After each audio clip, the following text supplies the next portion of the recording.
"You should be careful who you judge in public," the old woman said quietly, her voice steady enough that a few people nearby turned to look. The afternoon air hung warm over the corner of Maple and 8th Street, where traffic lights blinked lazily and the hum of late-day commuters rolled through the neighborhood like a distant tide. Mary Johnson stood beside the bus stop bench, a small paper pharmacy bag folded carefully in her hands, her silver hair glowing softly under the pale October sun. At 72 years old, she moved slowly, the kind of careful, deliberate pace that comes from years of living alone and learning not to rush the small tasks of life. A faint breeze tugged at the sleeve of her light blue sweater, while the scent of roasted peanuts from a street cart drifted down the block. People walked past without much attention, but the stillness in Mary's posture began to draw quiet curiosity. 2 police cruisers sat angled along the curb nearby, their presence sharp against the otherwise ordinary scene. The officers standing beside them spoke in short, clipped sentences, their voices carrying just enough to ripple through the growing silence. A young man across the street paused mid-step with his grocery bag. Someone lifted a phone, unsure whether anything important was about to happen or if it would pass like so many brief city moments do. Mary did not argue. She did not raise her voice. She simply stood there, shoulders straight, her eyes calm behind thin reading glasses.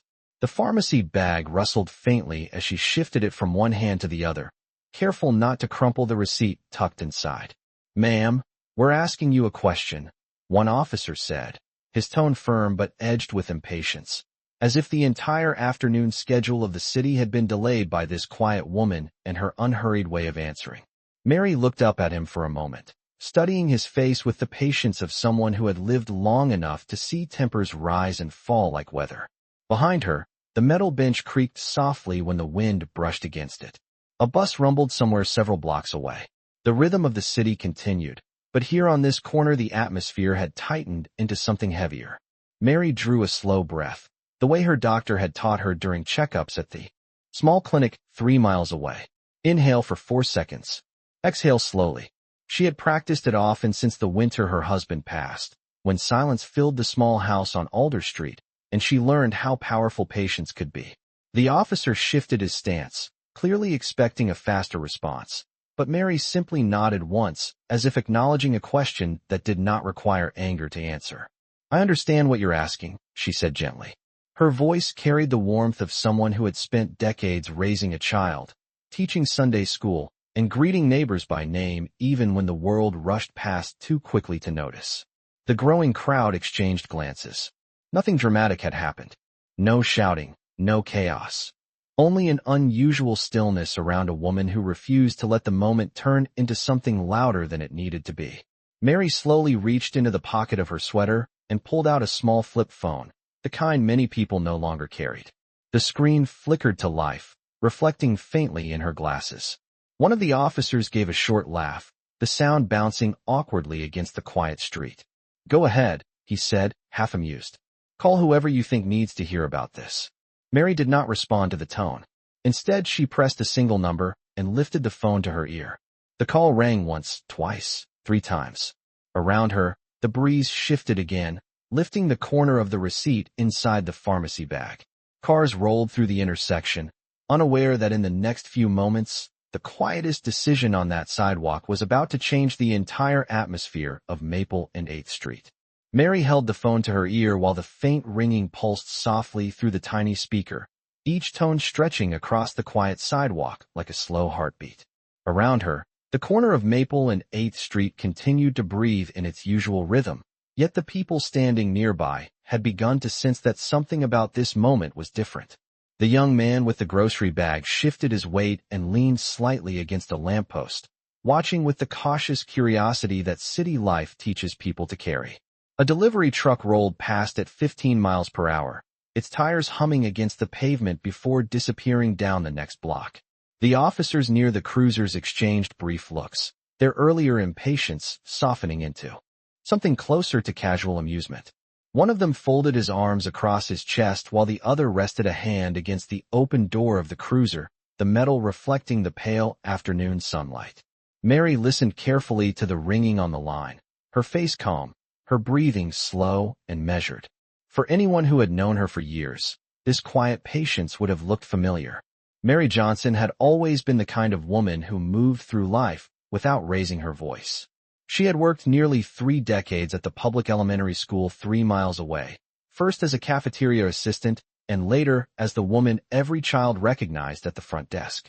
Generations of students remembered the gentle way she greeted them each morning, asking whether they had eaten breakfast or reminding them to bring their homework home before the weekend. Even now, retired for almost 6 years, she still carried that same quiet steadiness in everything she did.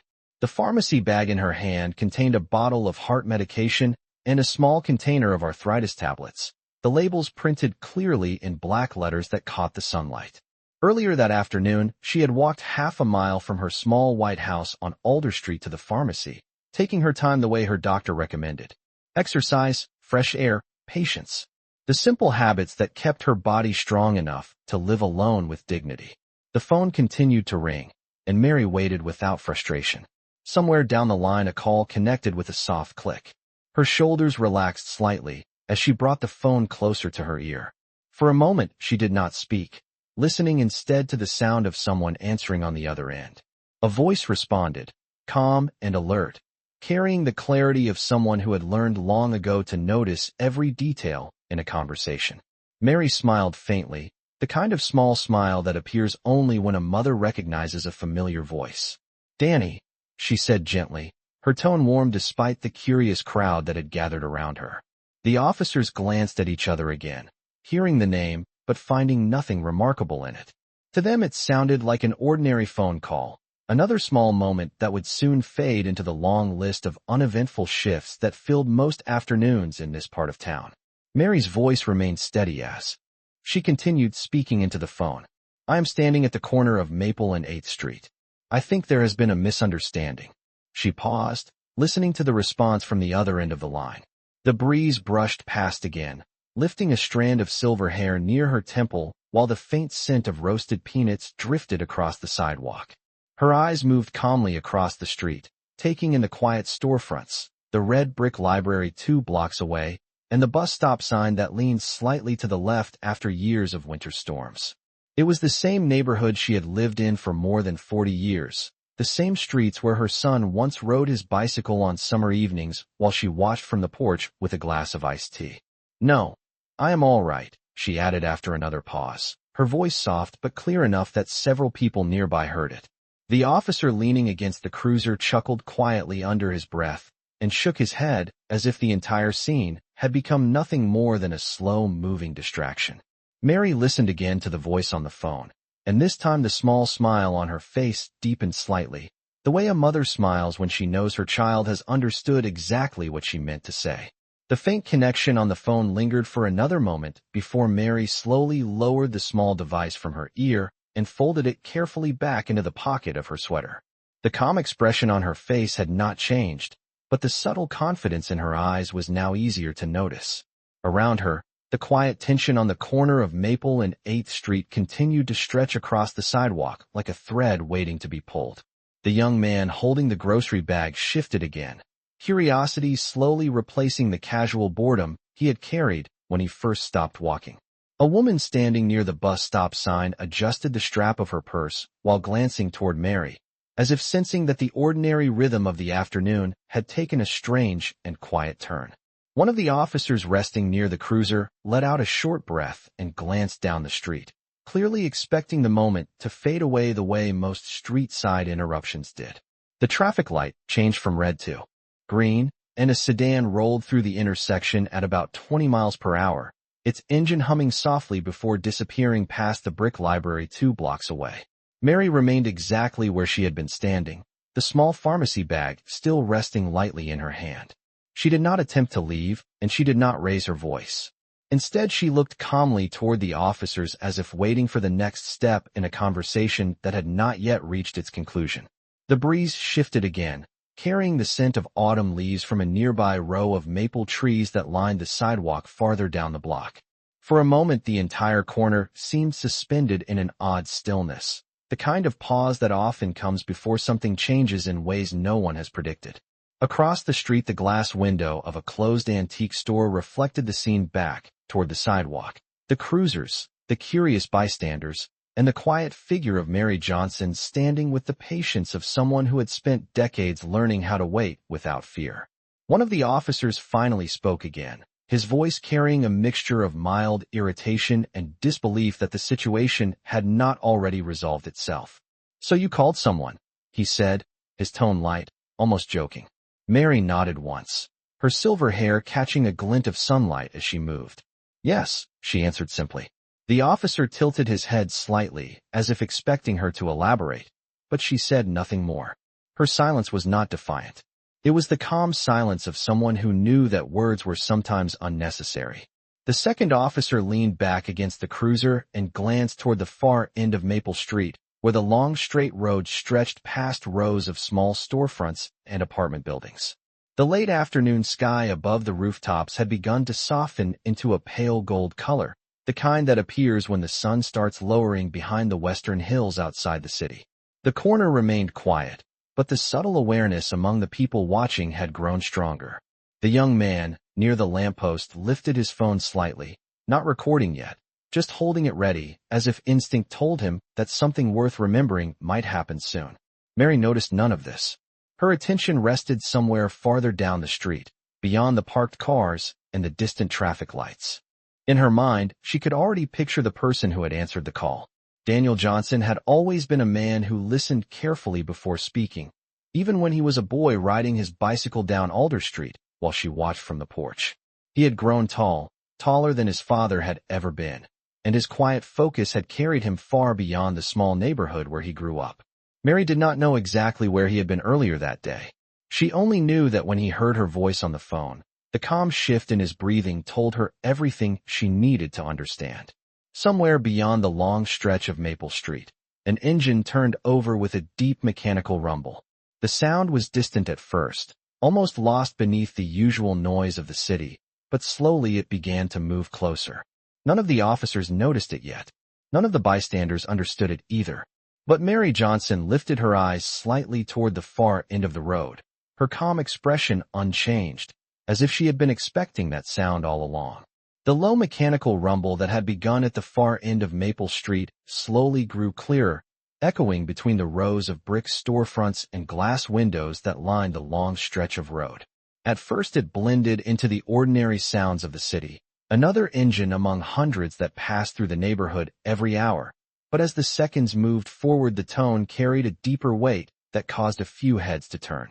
The young man, near the lamppost, noticed it first and glanced toward the intersection half a block away where the road curved gently past a row of parked cars.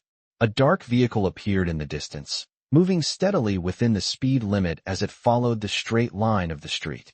The late afternoon sun reflected faintly off the windshield, creating a brief flash of light that drifted across the pavement. The officers near the cruisers remained relaxed, still convinced that the moment surrounding Mary Johnson was little more than a minor delay in an otherwise quiet shift. One of them checked the time on his watch while the other looked toward the sidewalk crowd that had slowly grown to nearly a dozen curious onlookers. No one spoke loudly. The corner remained wrapped in that same strange stillness that had formed when Mary made the phone call. Mary herself stood exactly where she had been since the conversation ended, her posture calm and steady. The small pharmacy bag rustled softly in her hand as the breeze passed again through the intersection. She watched the distant vehicle approach with the quiet recognition of someone who had been expecting it all along.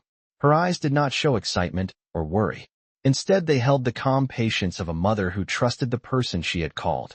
Down the street, the dark vehicle continued forward, passing beneath the shade of two tall maple trees before entering the warm light again. Its engine sound carried across the pavement in a steady rhythm, the kind of controlled movement that suggested careful driving rather than urgency. The driver slowed slightly as the vehicle neared the intersection, signaling calmly before turning onto Maple Street. Several people on the sidewalk shifted their attention toward it now, sensing that the arrival might be connected to the quiet woman standing near the bus stop sign. The young man by the lamppost raised his phone higher, this time pressing the screen as if preparing to record. One of the officers noticed the vehicle approaching and glanced toward Mary again, a faint smile touching the corner of his mouth as though he expected the arrival to confirm his earlier amusement. "Looks like your ride might be here," he said casually. Mary did not respond to the comment. Her eyes followed the vehicle as it rolled closer along the curb lane, its dark paint reflecting the surrounding buildings and the pale gold sky above them. The engine slowed to a soft idle as the vehicle approached the intersection. From the outside, it looked like an ordinary sport utility vehicle, the kind that blended easily into the everyday traffic of the city. Yet there was something about the controlled way it moved that caused a quiet ripple of attention among the bystanders. The driver guided it smoothly toward the curb about 30 feet away from where Mary stood. The tires whispered against the asphalt as the vehicle came to a complete stop. For a moment, nothing happened. The engine continued to run quietly, while the late afternoon sunlight rested across the hood. One of the officers shifted his stance again and glanced at his partner as if silently asking whether they should address the arrival. Neither of them moved yet. Across the street, the reflection in the antique store window captured the entire scene again. The parked cruisers, the gathering crowd, the quiet figure of Mary Johnson, and now the dark vehicle waiting beside the curb. Mary took one slow breath and adjusted her grip on the pharmacy bag. The breeze brushed gently across her sweater, lifting the edge of the paper receipt inside the bag. Her eyes remained focused on the vehicle door, patient and steady. On the other side of the windshield, a shadow shifted as the driver prepared to step out. The city continued moving around the corner of Maple and 8th Street. Traffic lights changing, cars passing, distant voices echoing from nearby sidewalks. Yet within the small circle of people gathered near the cruisers, the atmosphere had grown heavier with anticipation. Mary Johnson stood quietly in the center of that silence, her calm presence anchoring the moment while the door of the dark vehicle slowly opened. The door of the dark sport utility vehicle opened slowly, the motion calm and deliberate, and for a brief moment the entire corner of Maple and 8th Street seemed to hold its breath. The engine continued its quiet idle, while the late afternoon sunlight reflected softly along the side panels of the vehicle. A tall man stepped out from the driver's seat, his shoes touching the pavement with a steady confidence that immediately drew the attention of several people standing nearby. He closed the door without slamming it, the sound of the latch clicking into place, carrying clearly through the quiet air. For a moment, he did not move forward. Instead, he looked calmly across the street, his eyes taking in the surroundings with careful precision. Daniel Johnson had always been observant. Even as a boy growing up on Alder Street, he had watched the world with a focus that surprised his teachers and neighbors. Now that same steady awareness shaped the way he stood beside the vehicle, tall and composed, his posture relaxed but alert. He wore a simple dark jacket and jeans, clothes that did not draw attention, yet somehow made him stand out all the same. The breeze moved lightly across the street, shifting the leaves of the maple trees overhead, while the faint scent of roasted peanuts drifted again from the street cart down the block. Daniel's gaze moved across the parked police cruisers, the officers standing nearby, and finally rested on the quiet figure of his mother beside the bus stop sign. Mary Johnson had not moved since the vehicle arrived. She watched her son the way mothers often do, with calm recognition rather than surprise. When Daniel saw her, the seriousness in his expression softened slightly. He began walking toward her at an easy pace, covering the 30 feet between the vehicle and the sidewalk with unhurried steps. The officers followed his movement with mild curiosity. To them, he appeared to be just another relative arriving to check on a family member, a situation they had seen many times before during routine calls throughout the city. One of the officers folded his arms again and leaned casually against the cruiser, clearly expecting the moment to end with a brief conversation and everyone continuing on with their day. Daniel reached the edge of the sidewalk and stopped beside Mary. For a second, he said nothing. He simply looked at her carefully, the way someone does when they want to be sure a loved one is truly all right. Mary gave him the same gentle smile she had carried earlier. "Hello, Danny," she said softly. Daniel nodded once, the corners of his mouth lifting just enough to show warmth beneath his composed demeanor. "Hello, Mom," he replied in a calm voice. The exchange was simple, almost quiet enough to miss, but it carried a natural familiarity that caused a few of the bystanders to glance at each other with growing interest. Daniel shifted his attention briefly toward the officers, then back to his mother. "You said there was a misunderstanding," he said gently. Mary nodded once. "Yes," she answered, still calm. "I believe there has been." Daniel listened without interrupting. He had always respected the patience his mother carried in moments like this. Around them the small crowd continued to watch. The young man, near the lamppost, had begun recording now, holding his phone steady while the scene unfolded. Daniel finally turned his full attention toward the officers standing beside the cruisers. He did not step closer to them yet. Instead, he stood beside Mary, his presence quiet but unmistakably protective. The officer leaning against the cruiser straightened slightly as Daniel's gaze met his. "Is this your son?" the officer asked casually, his voice still carrying the same relaxed confidence from earlier. Mary nodded again. "Yes," she replied. Daniel offered a polite nod of acknowledgement, the gesture respectful but reserved. The officer studied him for a moment, as if trying to place why the man's calm demeanor felt different from the reactions he normally saw during street encounters. The afternoon sun dipped slightly lower above the rooftops, casting longer shadows across the pavement. Traffic continued to move through the intersection, unaware that the atmosphere on the corner had quietly shifted. Daniel Johnson stood beside his mother without raising his voice or making any sudden movement. Yet something about the way he carried himself caused the small circle of people around them to grow noticeably more attentive. The quiet tension on the corner of Maple and 8th Street deepened as Daniel Johnson shifted his attention fully toward the officers beside the cruisers. He did not raise his voice, and he did not step aggressively forward. Instead, he remained beside his mother, standing straight with the calm stillness of someone who understood that patience often carried more authority than anger. The late afternoon sun had lowered another few inches behind the rooftops, casting long amber streaks across the pavement while the breeze stirred the leaves of the maple trees lining the block. Daniel looked at the officers for several seconds before speaking, his eyes steady and focused. "Good afternoon," he said politely. His voice carried clearly across the small circle of people gathered on the sidewalk, calm and controlled. The officer who had been leaning against the cruiser uncrossed his arms and stepped forward a few feet, his expression still casual but slightly more attentive now that the conversation had shifted. "Afternoon," he replied. "Your mother said there was some confusion." Daniel nodded once, acknowledging the statement without disagreement. "That is what she told me," he said. He glanced briefly at Mary, confirming that she remained comfortable where she stood. She gave him a small, reassuring nod in return, her silver hair lifting gently in the breeze. Daniel turned back to the officers. "Could someone explain what happened?" he asked. His tone remained respectful, the kind of measured calm that often caused people to pause before answering. The officer looked toward his partner for a moment before responding. "We received a call from a nearby store about a possible disturbance," he said, gesturing vaguely toward the row of storefronts down the block.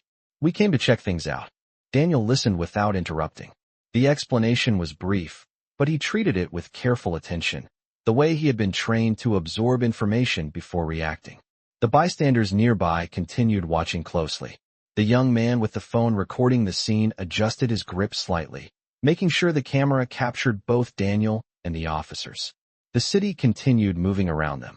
A city bus passed through the intersection 2 blocks away, its brakes releasing a soft hiss as it stopped at another corner. Somewhere farther down Maple Street a car door closed, followed by the distant murmur of voices. Yet the quiet circle of people near the cruisers remained focused on the conversation unfolding between Daniel and the officers. Daniel shifted his weight slightly, placing himself a half step closer to Mary without appearing defensive. "My mother walked to the pharmacy about half a mile from her house earlier today," he said calmly. "She has lived in this neighborhood for over 40 years.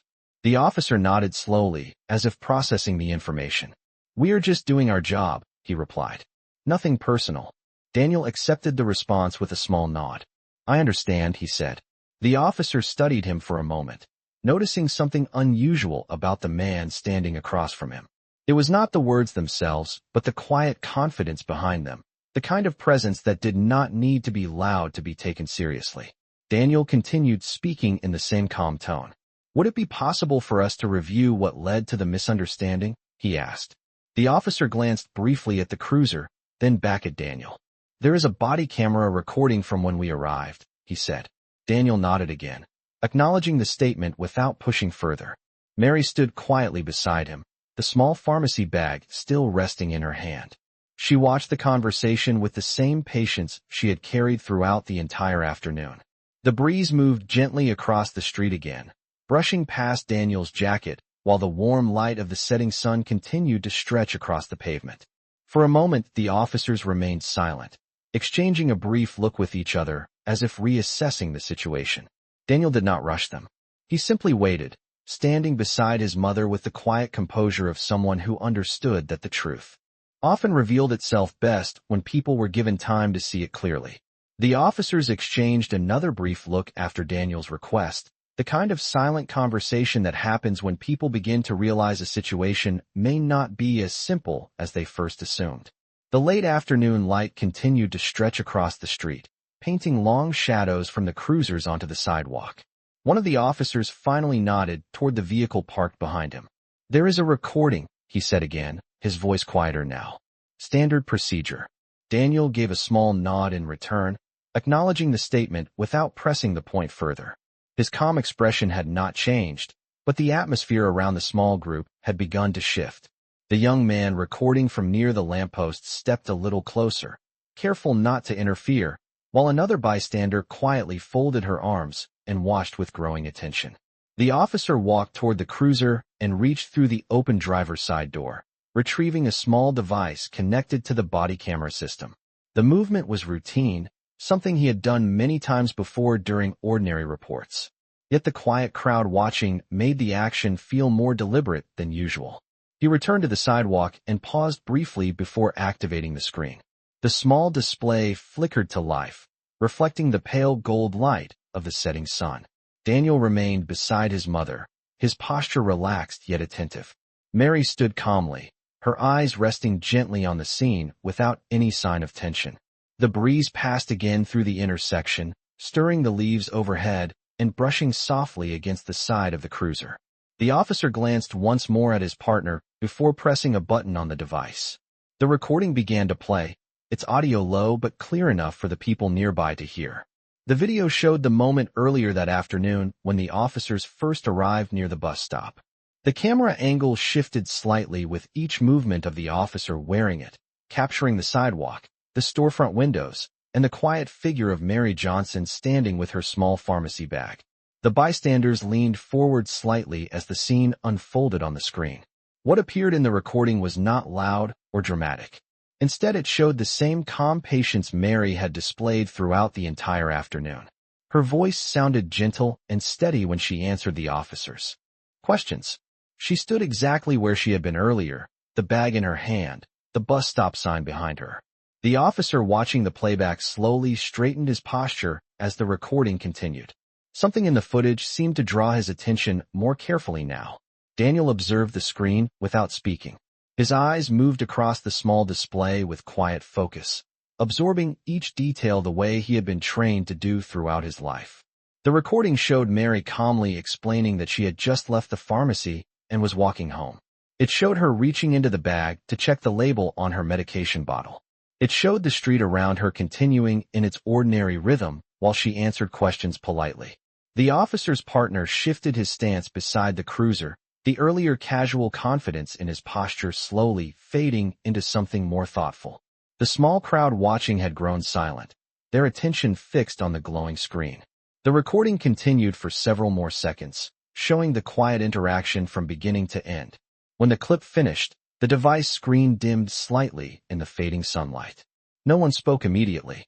The breeze moved gently across the intersection once more while traffic continued to pass through the nearby streets. The officer holding the device lowered it slowly, his expression noticeably more serious than before. Daniel remained calm, his hands relaxed at his sides. Mary Johnson stood beside him with the same quiet patience she had carried from the very beginning. The silence on the corner of Maple and 8th Street felt different now, no longer tense but thoughtful, as if everyone present had just seen something that made them reconsider what they believed had happened earlier that afternoon. The quiet on the corner lingered for several seconds after the body camera recording ended, the kind of silence that settles over a place when everyone present realizes the situation has changed. The officer holding the device looked down at the screen once more before slowly lowering it to his side. His partner shifted his stance beside the cruiser, no longer leaning casually against the door, but standing upright with a more measured posture. The small crowd that had gathered remained still, their attention focused on the officers and the quiet pair standing across from them. Daniel Johnson did not say anything. He simply watched the officers with the same calm patience he had carried since stepping out of the vehicle. Mary Johnson stood beside him, the small pharmacy bag still resting gently in her hand. The breeze moved softly through the intersection again, stirring the leaves overhead while the last light of the afternoon sun reflected across the windows of the nearby storefronts. After a moment, the officer cleared his throat lightly, the sound small but noticeable in the silence. He looked toward Mary first, then toward Daniel, as if choosing his words carefully. "Ma'am," he said slowly, "it appears we may have misunderstood part of what happened earlier." His tone was no longer casual. It carried the careful respect of someone who had just realized the situation deserved more attention than he had first given it. Mary listened without interrupting, her expression calm. She had lived long enough to recognize the difference between pride and reflection, and she allowed the officer the space to continue speaking. "You mentioned that you had just come from the pharmacy," he added. Mary nodded gently. "Yes," she said. "I was walking home." Daniel glanced briefly at the recording device still in the officer's hand before returning his gaze to the conversation. The officer exhaled quietly and looked back at the cruiser, as if reviewing the earlier moments in his mind. "The call we received suggested there had been a disturbance near the store," he explained. "From the recording, it looks like that was not the case." The second officer stepped forward slightly, his expression more thoughtful now than defensive. The crowd watching seemed to relax a little as the tone of the conversation shifted away from tension. A city bus passed through the intersection down the block, its tires rolling steadily along the asphalt before fading into the distance. Daniel remained composed, his presence steady beside his mother. He did not raise his voice or challenge the officers. Instead, he gave a small nod, acknowledging the statement. "I appreciate you reviewing the recording," he said calmly. The officer holding the device nodded once in return. "It is part of our responsibility to make sure we get things right," he said. His partner looked toward Mary again and spoke with quiet sincerity. "Ma'am, it seems you handled the situation very calmly." Mary offered a small, warm smile. "Patience is something you learn over time," she replied gently. The bystanders nearby exchanged glances, some lowering their phones now that the tension had eased.